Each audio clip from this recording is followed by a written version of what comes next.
The little notification sound. It used to be just another distraction. But now it's the highlight of my day. It's him. Ethan.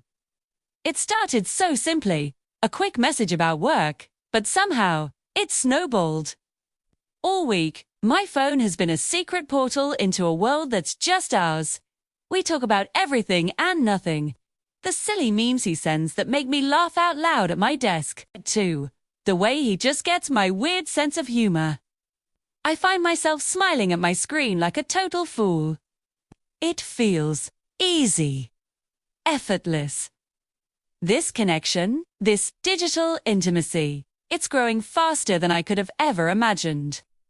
It's more real than most of my real-life conversations. But real life has a way of catching up. Ryan doesn't get it.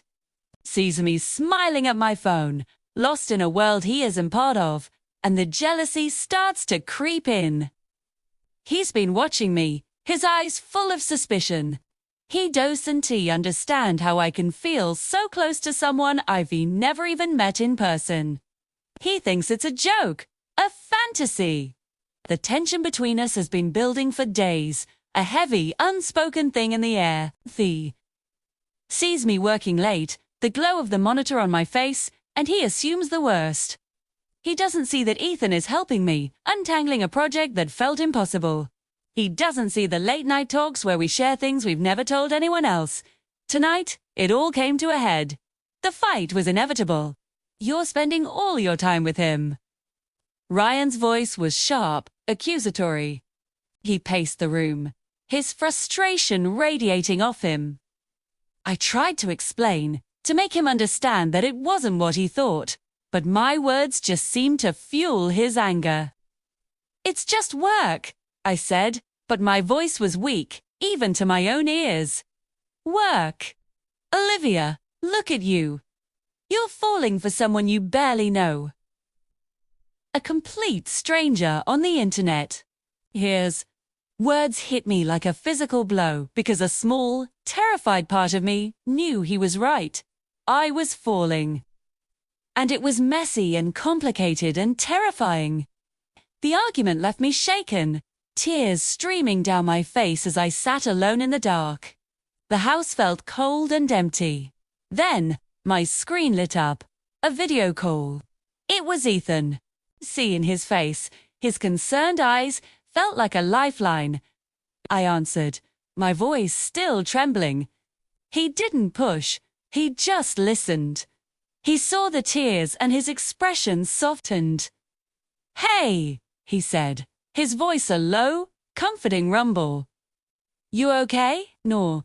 With that simple question, the floodgates opened. I told him everything. About the fight, about Ryan, about how confused and lost I felt. And he, in turn, opened up to me. He shared his own fears, his own vulnerabilities, things he'd kept locked away. In the soft glow of our screens, separated by miles, but closer than ever, something shifted. The air grew thick with unspoken feelings. We just looked at each other, a deep, soul-bearing gaze that said more than words ever could. I watched his eyes, the way they traced my features. I could feel my own heart pounding in my chest. He leaned in closer to his screen, and almost instinctively, I did the same. Our faces filled the frame, just inches apart. The space between us crackled with electricity.